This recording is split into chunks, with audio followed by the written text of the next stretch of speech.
Hi, I'm Jamie from Sci-fivision. Thanks for talking to me.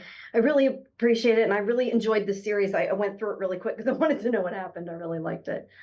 So to start off, Peter, where did the idea come from? Like, what sparked the inspiration for this? Can you just sort of talk a bit about that? Oh, well, nice to meet you, Jamie, and I'm very glad you've made it through to the end of the show.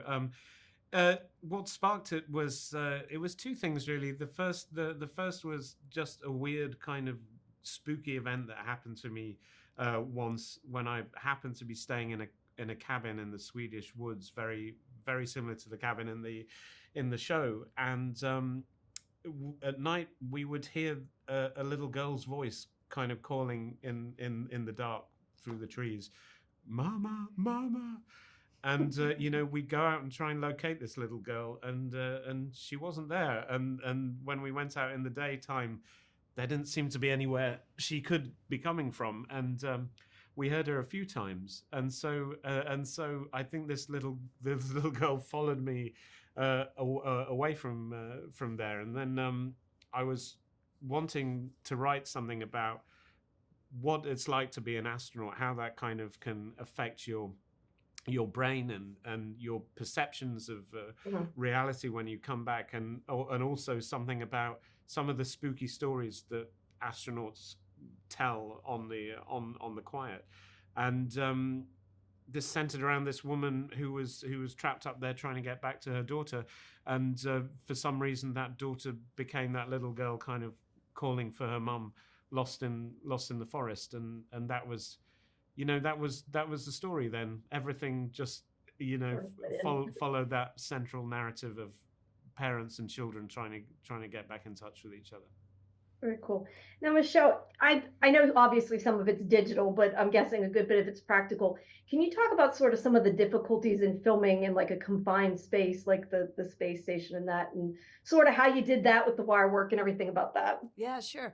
So Andy Nicholson, our production designer, built a replica of the ISS, life size. And it was very challenging because, of course, it is very claustrophobic feeling, and it's built for people who are floating, not walking.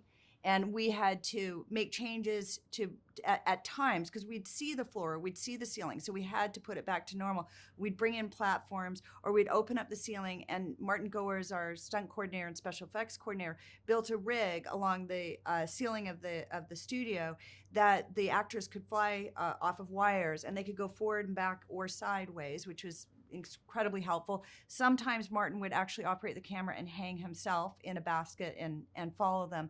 Or they were on rigs that rolled, so they'd be on chairs, or they'd be on a platform that they would lie on with their bellies, or they'd mime. And they'd have to act while they're doing all of these things. And we would take pieces of the set out in order to get our cameras and lights in. So it was very confining for everybody. And then we used different camera rigs because we wanted a certain float to that feeling, to always feel weightless, not only with the actors but with the camera itself. So it was Martin Froder, our cinematographer, is amazing. Had a lot of different camera rigs that we brought into the set, and Stefan Sanos, our a camera operator who was Steadicam, also used rigs like the Ronin 4 and which we nicknamed the Chicken Cam. We also flew a drone through the Oh, wow. ISS, and that was Skynamic who did that. This amazing new drone out of China that we weren't even allowed to photograph it. It was so secretive at the time. It's now public, which allowed us to, as I said, fly right through the ISS and give us a floating point of view, which was amazing. That's cool. It definitely looks seamless, even though you don't know all the stuff that goes into it. Can you quickly talk about casting? Sure. Well, Yeah. well. I mean, with the, I mean, we were very lucky that basically Numi and Jonathan, I think, were top of our lists for both parts, and I think Numi was rather annoyed that we'd sent her the scripts because she was looking forward to having like 9 months off, and she said, "It's like you've read my mind. I have to play this part." And I mean, it was similar with Jonathan, really, wasn't it? It It was a was. I very mean, kind of Jonathan, we sent him the script on a Friday, and on Saturday he called and said, "I'm in." And Numi just felt that it was written for her. I think she said too that you're in her head. Yeah. And Numi wanted something that she loves to play strong, powerful characters, but she also wanted something that showed the vulnerability.